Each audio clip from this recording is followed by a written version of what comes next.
ഗർഭിണികളുടെ മൂന്നാമത്തെ മാസത്തിൽ ചെയ്യുന്ന NT സ്കാൻ, അതായത് നെച്ചൽ ട്രാൻസ്ലൂസൻസി സ്കാനും അതോടൊപ്പം ചെയ്യുന്ന ഡബിൾ മാർക്കർ ബ്ലഡ് ടെസ്റ്റും എന്താണെന്നതിനെ കുറിച്ചാണ് ഇന്നത്തെ വീഡിയോ.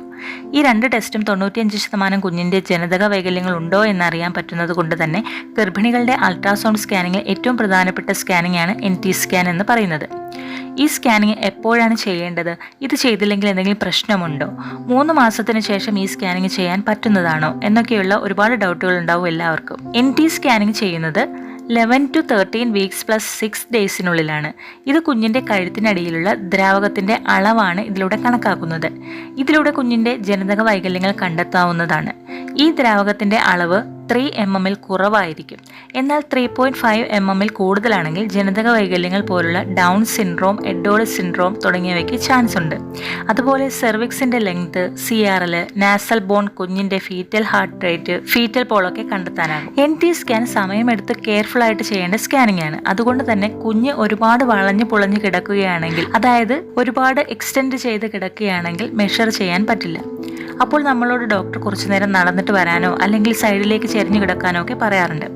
നടന്നിട്ടൊക്കെ വരാൻ പറയുമ്പോൾ മിക്ക പേഷ്യൻസും കരുതും കുഞ്ഞിന് എന്തെങ്കിലും പ്രശ്നമുള്ളത് കൊണ്ടാണോ എന്നൊക്കെ കരുതാറുണ്ട്. അതുകൊണ്ടല്ല, കുഞ്ഞിന്റെ പൊസിഷൻ കറക്റ്റ് ആകാത്തത് കൊണ്ടാണ് ഇങ്ങനെ നടന്നിട്ടൊക്കെ വരാൻ പറയുന്നത്. മിക്ക പേഷ്യൻസും ചോദിക്കാറുള്ളത് 11 വീക്സിന് മുമ്പ് ഈ ഒരു NT സ്കാൻ ചെയ്തുകൂടെ, ഇല്ലെങ്കിൽ 14 വീക്സ് കഴിഞ്ഞിട്ട് ചെയ്തുകൂടെ എന്ന്. 11 വീക്സിന് മുമ്പ് കുഞ്ഞ് വളരെ ചെറുതായിരിക്കും. 14 വീക്സിന് ശേഷം കുഞ്ഞിന്റെ ലിംഫാറ്റിക് സിസ്റ്റം ഡെവലപ്പ് ചെയ്ത് കഴിഞ്ഞാൽ മെഷർ ചെയ്യാൻ വേണ്ടി നമ്മൾ യൂസ് ചെയ്യുന്ന ഫ്ലൂയിഡ് അബ്സോർബ് ചെയ്തു പോവുകയും ഇത് കാരണം നമുക്ക് ആക്യുറേറ്റ് ആയിട്ടുള്ള റിസൾട്ട് കിട്ടുകയും. അതുകൊണ്ടാണ് NT സ്കാൻ എപ്പോഴും 11 to 13 വീക്സ് പ്ലസ് 6 ഡേയ്സിനുള്ളിൽ ചെയ്യണമെന്ന് പറയുന്നത്. ഈ ഒരു സ്കാനിങ്ങിൽ കുഞ്ഞിനുണ്ടാകുന്ന ജനിതക വൈകല്യങ്ങൾ നേരത്തെ തന്നെ അറിയാൻ പറ്റുന്നത് കൊണ്ട് തന്നെ ഈ ഒരു സ്കാനിങ്ങിന് ഏർലി അനോമലി സ്കാനിങ് എന്നും പറയാറുണ്ട്. NT സ്കാനിങ്ങിന്റെ റിസൾട്ട് ഫൈനലൈസ് ചെയ്യുന്നത് ഡബിൾ മാർക്കർ ബ്ലഡ് ടെസ്റ്റ് കൂടെ നോക്കിയിട്ടാണ്.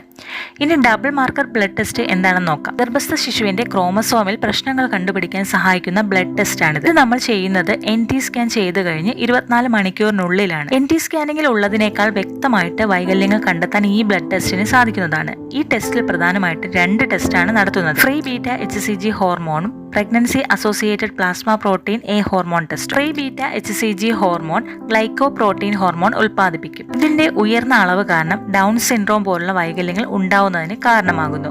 അതുപോലെ pregnancy associated plasma protein hormone ഉൽപ്പാദിപ്പിക്കുന്നത് വൈറ്റൽ പ്ലാസ്മ പ്രോട്ടീൻ ആണ്.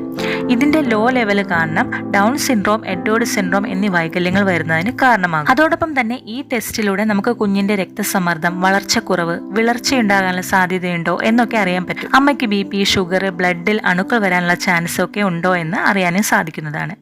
എന്തെങ്കിലും തരത്തിലുള്ള പ്രശ്നങ്ങൾ ഉണ്ട് എന്നുണ്ടെങ്കിൽ നമുക്ക് ഈ ഒരു ടൈമിൽ അതിനുള്ള ചികിത്സയും ആരംഭിക്കാവുന്നതാണ്.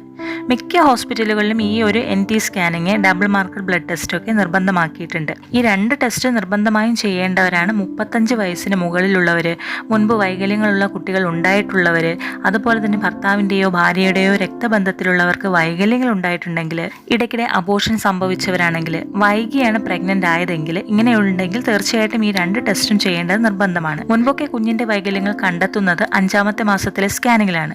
എന്നാൽ ഇപ്പോൾ നമുക്ക് നേരത്തെ തന്നെ കുഞ്ഞിന്റെ വൈകല്യങ്ങളും അതുപോലെ തന്നെ അമ്മയ്ക്ക് എന്തെങ്കിലും പ്രശ്നങ്ങൾ ഉണ്ടോ എന്ന് നേരത്തെ തന്നെ കണ്ടെത്താൻ കഴിയുന്നതുമാണ്. ഈ ഒരു വീഡിയോ നിങ്ങൾക്ക് യൂസ്ഫുൾ ആയിട്ടുണ്ടെങ്കിൽ തീർച്ചയായിട്ടും ലൈക്ക് ചെയ്യാനും സബ്സ്ക്രൈബ് ചെയ്യാനും മറക്കരുത്. മറ്റൊരു വീഡിയോയിൽ കാണുന്നത് വരെ ബൈ.